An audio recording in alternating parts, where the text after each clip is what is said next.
America ಅಧ್ಯಕ್ಷರ ಜೊತೆ Russia ಅಧ್ಯಕ್ಷ ಪುಟಿನ್ ಮಾತಾಡಿರುವಂಥ ಟೆಲಿಫೋನ್ ಸಂಭಾಷಣೆ ಇದು.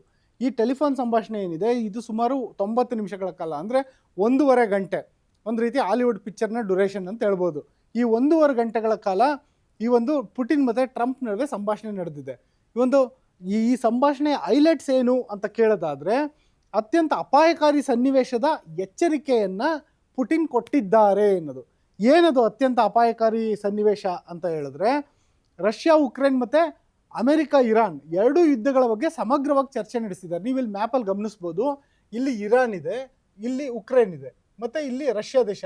ಅಂದರೆ ರಷ್ಯಾ ದೇಶ ಏನಿದೆ ಅದು ಉಕ್ರೇನ್ನ ಗಡಿಯನ್ನು ಹಂಚ್ಕೊಂಡಿದೆ, ಜೊತೆಗೆ ಇರಾನ್ ಕೂಡ ಅದಕ್ಕೆ ಅತಿ ಸಮೀಪದಲ್ಲೇ ಇದೆ.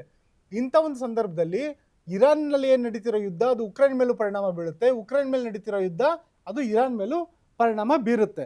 ಅಂಥ ಒಂದು ಕಾಂಪ್ಲೆಕ್ಸ್ ಸಿಚುವೇಶನ್ನಲ್ಲಿ ಇರೋಂಥ ಸಂದರ್ಭದಲ್ಲಿ ಈ ಎರಡೂ ಯುದ್ಧಗಳ ಕುರಿತಾಗಿ ಪುಟಿನ್ ಅಮೆರಿಕ ಅಧ್ಯಕ್ಷರ ಜೊತೆಗೆ ಒಂದು ಮಾತುಕತೆಯನ್ನು ನಡೆಸಿದ್ದಾರೆ. ಮತ್ತು ಇದೇ ಸಮಯದಲ್ಲಿ ಏನೊಂದು ಅಮೆರಿಕ ಅಧ್ಯಕ್ಷ ಒಂದು ಡೊನಾಲ್ಡ್ ಟ್ರಂಪ್ ಇದ್ದಾರೆ, ಅವರು ಕದನ ವಿರಾಮನ ವಿಸ್ತರಣೆ ಮಾಡಿದಾರಲ್ಲ ಇರಾನ್ ಜೊತೆಗಿನ ಕದನ ವಿರಾಮ, ಅದನ್ನು ಒಳ್ಳೆಯದೇ ಅಂತ ಹೇಳಿದ್ದಾರೆ. ಜೊತೆಗೆ ನೀವು ಸಂಧಾನ ಕೂಡ ಮಾಡ್ಕೊಳ್ಳಿ ಅಂತೇಳ್ಬಿಟ್ಟು ಹೇಳಿದ್ದಾರೆ. ಒಂದು ವೇಳೆ ನೀವು ಸಂಧಾನ ಮಾಡ್ಕೊಳ್ದಲೇ ಇದ್ದರೆ ಅಪಾಯಕಾರಿ ಸನ್ನಿವೇಶ ಎದುರಾಗುತ್ತೆ. ಅದು ಕೇವಲ ಇರಾನ್ಗೆ, ಅಮೆರಿಕಾಗೆ ಅಥವಾ ಇಸ್ರೇಲಿಗೆ ಮಾತ್ರ ಅಲ್ಲ, ಪಶ್ಚಿಮ ಏಷ್ಯಾ ಏನೊಂದು ಯುರೋಪಿಯನ್ ರಾಷ್ಟ್ರಗಳು, ಅಮೆರಿಕನ್ ರಾಷ್ಟ್ರಗಳು, ಮಧ್ಯಪ್ರಾಚ್ಯ, ಮಿಡ್ಲ್ ಈಸ್ಟ್ ಅಂತ ಕರೀತಾರೆ, ಅದನ್ನು ನಾವು ಭಾರತೀಯರು ಪಶ್ಚಿಮ ಏಷ್ಯಾ, ನಮಗೆ ಅಂದರೆ ನಮ್ಮ ಭಾರತದ ಪಶ್ಚಿಮ ದಿಕ್ಕಿನಲ್ಲಿರುವಂಥ ಏಷ್ಯಾ ಭಾಗ. ಈ ಒಂದು ಪಶ್ಚಿಮ ಏಷ್ಯಾದಲ್ಲಿ ಶಾಂತಿ ಕಾಪಾಡಬೇಕು, ಕಾಪಾಡ್ದಲೇ ಇದ್ದರೆ ಅಪಾಯ ಅಂತೇಳ್ಬಿಟ್ಟು ಪುಟಿನ್ ವಾರ್ನಿಂಗ್ ಕೊಟ್ಟಿದ್ದಾರೆ. ಇಲ್ಲಿ ಎರಡು ಸನ್ನಿವೇಶಗಳನ್ನು ಗಮನಿಸಬೇಕು. ಒಂದು, ಬ್ರೇಕಿಂಗ್ ಮೊದಲು ಹೇಳ್ತಾ ಇದ್ದೆ, ಇರಾನ್ ಕೊಟ್ಟಿರೋಂಥ ವಾರ್ನಿಂಗ್, ನಮ್ಮ ಹತ್ರ ಇರುವಂಥ ಏನೊಂದು ಅಸ್ತ್ರ ಇದೆ ಅದು ನಿಮಗೆ ಭಯ ಉಂಟು ಮಾಡುತ್ತೆ, ನಿಮ್ಗೆ ಹಾರ್ಟ್ ಅಟ್ಯಾಕ್ ತರ್ಬೋದು ಅಂತ. ಜೊತೆಗೆ ಇಲ್ಲಿ ಪುಟಿನ್ ವಾರ್ನಿಂಗ್ ಮಾಡ್ತಿರೋದು, ಶಾಂತಿ ಪುನಃಸ್ಥಾಪನೆ ಆಗದಲ್ಲೇ ಇದ್ದರೆ ಅಪಾಯ ಕಾದಿದೆ ಅಂತ. ಅಂದರೆ ಏನೋ ಒಂದು ಇಲ್ಲೇನೋ ಕಿಚಡಿ ಬೇಯ್ತಾ ಇದೆ ಅಂತ. ಏನಾಗ್ತಾ ಇದೆ, ಏನೋ ಒಂದು ಹೊಸ ತಂತ್ರಗಾರಿಕೆ ನಡೀತಾ ಇದೆಯಾ ಗೊತ್ತಿಲ್ಲ. ಆದರೆ ಸದ್ಯದ ಮಟ್ಟಿಗೆ ಅವ್ರು ಹೇಳ್ತಿರೋಂಥ ಮಾಹಿತಿ ಪಶ್ಚಿಮ ಏಷ್ಯಾದಲ್ಲಿ ಶಾಂತಿ ಸ್ಥಾಪನೆ ಆಗದಲ್ಲೇ ಇದ್ದರೆ ಅಪಾಯ ಅಂತೇಳ್ಬಿಟ್ಟು ಪುಟಿನ್ ಕೂಡ ಅಮೆರಿಕ ಅಧ್ಯಕ್ಷರಿಗೆ ವಾರ್ನಿಂಗ್ ಕೊಟ್ಟಿದ್ದಾರೆ. ಮತ್ತು ಒಂದು ವೇಳೆ ಏನಾದರೂ ಅಮೆರಿಕ ಮತ್ತು ಇಸ್ರೇಲ್ ಈ ಹಿಂದೆ ಏನು ಫೆಬ್ರವರಿ 28ನೇ ತಾರೀಕು ಜಂಟಿ ದಾಳಿ ನಡೆಸ್ಬಿಟ್ಟು ಅಯಾತೊಲ್ಲಾ ಖಮೇನಿ ಅವ್ರನ್ನ ಹತ್ಯೆ ಮಾಡಿದ್ರಲ್ಲ, ಆ ರೀತಿಯಾದಂಥ ಜಂಟಿ ದಾಳಿಗಳನ್ನು ಅಥವಾ ಪ್ರತ್ಯೇಕವಾಗಿ ಅಮೆರಿಕ ಮತ್ತು ಇಸ್ರೇಲ್ ದಾಳಿಗಳನ್ನು ಮತ್ತೆ ಏನಾದರೂ ಇರಾನ್ ಮೇಲೆ ಪುನರಾರಂಭ ಮಾಡಿದ್ರೆ ಆವಾಗ ಈ ಪರಿಸ್ಥಿತಿ ಸಂಪೂರ್ಣ ಹದಗೆಡುತ್ತೆ ಅಂತೇಳ್ಬಿಟ್ಟು ಪುಟಿನ್ ವಾರ್ನಿಂಗ್ ಕೊಟ್ಟಿದ್ದಾರೆ. ಯಾರಿಗೆ? ಡೊನಾಲ್ಡ್ ಟ್ರಂಪ್ ಅವ್ರಿಗೆ ಫೋನ್ ಮೂಲಕ. ಅಂದರೆ ಯಾವ ರೀತಿಯಾದಂತಹ ಒಂದು ಪರಿಸ್ಥಿತಿ ಹದಗೆಡಬಹುದು ಗೊತ್ತಿಲ್ಲ. ಮತ್ತು ಇವೆಲ್ಲದ್ರ ಮಧ್ಯ ಒಂದು ಕಡೆ ಈ ಅಮೆರಿಕ ಮತ್ತು ಇರಾನ್ ನಡುವಿನ ಸಂಘರ್ಷ ಆದರೆ, ಇನ್ನೊಂದು ಕಡೆ ಉಕ್ರೇನ್ ಜೊತೆಗಿನ ಯುದ್ಧದ ಬಗ್ಗೆನೂ ಕೂಡ ಈ ಒಂದು ಪುಟಿನ್ ಅವರು ಅಮೆರಿಕ ಅಧ್ಯಕ್ಷ ಡೊನಾಲ್ಡ್ ಟ್ರಂಪ್ ಜೊತೆ ಮಾತಾಡಿದ್ದಾರೆ. ಏನಂತ ಹೇಳಿದ್ದಾರೆ ಅದ್ರ ಬಗ್ಗೆ ಅಂದರೆ, ನಾವು ಆ ಯುದ್ಧದಲ್ಲಿ ಮೇಲುಗೈಯೇನೋ ಸಾಧಿಸಿದ್ದೀವಿ, ಆದರೆ ಉಕ್ರೇನ್ಗೆ ಯುರೋಪ್ ಬೆಂಬಲ ಕೊಡ್ತಾ ಇದೆ, ಆ ಬೆಂಬಲವನ್ನು ನಿಲ್ಲಿಸಬೇಕು. ಅಂದರೆ ಯುರೋಪ್ ಅಂದರೆ ಕೇವಲ ಯುರೋಪಿಯನ್ ರಾಷ್ಟ್ರಗಳೆಲ್ಲ, ಒಟ್ಟಾರೆ ನ್ಯಾಟೋ ಒಕ್ಕೂಟನೇ ಬೆಂಬಲ ಕೊಡ್ತಿರೋದು. ಆ ಬೆಂಬಲ ನಿಲ್ಲಿಸಬೇಕು ಅಂತ ಹೇಳ್ಬಿಟ್ಟು ಪುಟಿನ್ ವಾದ ಮಾಡಿದ್ರೆ, ಆ ಪುಟಿನ್ ಅವರ ವಾದನ ಟ್ರಂಪ್ ಕೂಡ ಒಪ್ಪಿದ್ದಾರೆ. ಹೌದು, ಉಕ್ರೇನ್ಗೆ ನಮ್ಮ ನ್ಯಾಟೋ ಕಂಟ್ರೀಸ್, ಯುರೋಪಿಯನ್ ಕಂಟ್ರೀಸ್ ಕೊಡ್ತಿರೋಂಥ ನೆರವನ್ನು ನಿಲ್ಲಿಸಬೇಕು ಅಂತ ಹೇಳ್ಬಿಟ್ಟು ಅವರು ಕೂಡ ವಾದಕ್ಕೆ ಒಪ್ಪಿದ್ದಾರೆ. ಇಲ್ಲಿ ಒಂದು ರೀತಿಯಾದಂಥ ಏನಂದರೆ, ಈ ಯುಕ್ರೇನ್ಗೆ ಬೆಂಬಲ ಕೊಡ್ತಿರೋದನ್ನು ನೇಟೋ ಕಂಟ್ರೀಸ್ ನಿಲ್ಲಿಸಬೇಕು ಅನ್ನೋದನ್ನು ಇದೇ ಮೊದಲು ಬಾರಿಗೆ ಅಮೆರಿಕನೂ ಹೇಳ್ದಂತಾಯಿತು. ಅಂದರೆ ಅಮೆರಿಕ ರಷ್ಯಾ ಸೈಡಿಗೆ ನಿಂತಂತಾಯಿತು. ಉಕ್ರೇನ್ ಮತ್ತು ಇವಾಗ ಅದು ಅನಾಥ ಶಿಶು. ಯಾವಾಗ ಉಕ್ರೇನ್ನ ಪ್ರೇರೇಪಿಸಿದ್ದು ಇದೇ ಅಮೆರಿಕ ಮತ್ತು ಯುರೋಪಿಯನ್ ರಾಷ್ಟ್ರಗಳು ರಷ್ಯಾ ವಿರುದ್ಧ ಯುದ್ಧ ಮಾಡೋದಕ್ಕೆ.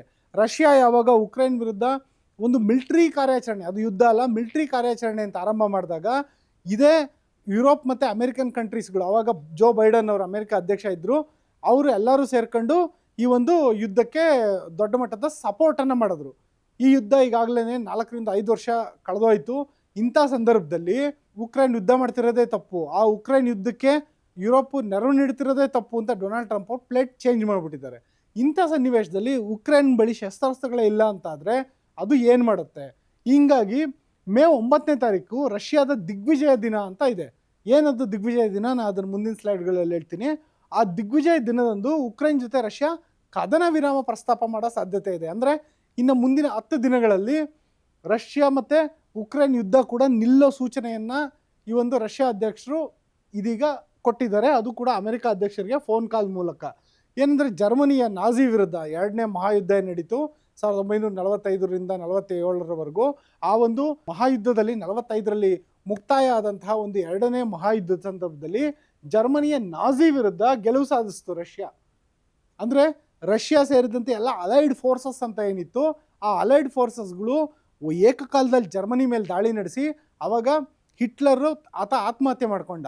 ಅಂಥ ಒಂದು ಸಂದರ್ಭದಲ್ಲಿ ನಾಜಿಗಳ ವಿರುದ್ಧ ಜಯ ಸಾಧಿಸ್ತಲ್ಲ, ಆ ಒಂದು ಸವಿನೆನಪಿಗೆ ರಷ್ಯಾ ಅದನ್ನು ದಿಗ್ವಿಜಯ ದಿನ ಅಂತ ಆಚರಣೆ ಮಾಡ್ಕೊಂಡು ಬರ್ತಾ ಇದೆ ಮೇ 10ನೇ ತಾರೀಕನ್ನು. ಆ ಮೇ 10ನೇ ತಾರೀಕಂದೇನೆ ಅವರು ಕದನ ವಿರಾಮ ಘೋಷಣೆ ಮಾಡೋ ಅಂಥ ಸಾಧ್ಯತೆ ಇದೆ. ಈ ಮೂಲಕ ರಷ್ಯಾ ಮತ್ತು ಯುಕ್ರೇನ್ ಯುದ್ಧ ನಿಲ್ಲೋ ಅಂಥ ಸಮಯ. ಅಂದರೆ ಏನೊಂದು 2021ರಿಂದ ಏನು ನಡೀತಾ ಇತ್ತು ಈ ಯುದ್ಧ ಅಂತಿಮ ಆಗುವಂಥ ಗಳಿಗೆ ಕೂಡಿ ಬರ್ತಾ ಇದೆ. ಇದು ಒಂದು ರೀತಿಯಾದಂಥ ಸಂತಸದ ಒಂದು ಸಮಾಧಾನಕರ ಇಡೀ ವಿಶ್ವಮಟ್ಟಕ್ಕೆ ಅನ್ನೋದಾದರೆ, ಮತ್ತೊಂದು ಕಡೆ ಆಘಾತಕಾರಿ ಘಟನೆ ಇನ್ನೊಂದು ಇರಾನ್ನಲ್ಲಿ ಕಾಡ್ತಾ ಇದೆ. ಹಂಗಾಗಿ ಇರಾನ್ನಲ್ಲೂ ಶಾಂತಿ ಪುನಃಸ್ಥಾಪನೆ ಆಗಬೇಕು ಅನ್ನೋದು ರಷ್ಯಾ ಅಧ್ಯಕ್ಷರ ಒಂದು ಆಗ್ರಹ. ಜೊತೆಯಲ್ಲೇನೆ ಒಂದು ವೇಳೆ ಶಾಂತಿ ಪುನಃಸ್ಥಾಪನೆ ಆಗದಲ್ಲೇ ಇದ್ದರೆ ಏನೆಲ್ಲ ಅಪಾಯಗಳು ಆಗ್ತವೆ ಅನ್ನೋದನ್ನು ಕೂಡ ವಾರ್ನಿಂಗ್ ಕೊಡ್ತಾ ಇದ್ದಾರೆ. ಹಂಗಾಗಿ ಏನಾಗುತ್ತೆ ಅನ್ನೋ ಈ ಒಂದು ಒತ್ತಡ ಟೆನ್ಷನ್ಗಳ ಮಧ್ಯೆ ಪಾಕಿಸ್ತಾನಕ್ಕೆ ಒಂದು ರೀತಿ ವಿಭಿನ್ನವಾದ ಟೆನ್ಷನ್ ಕಾಡ್ತಾ ಇದೆ.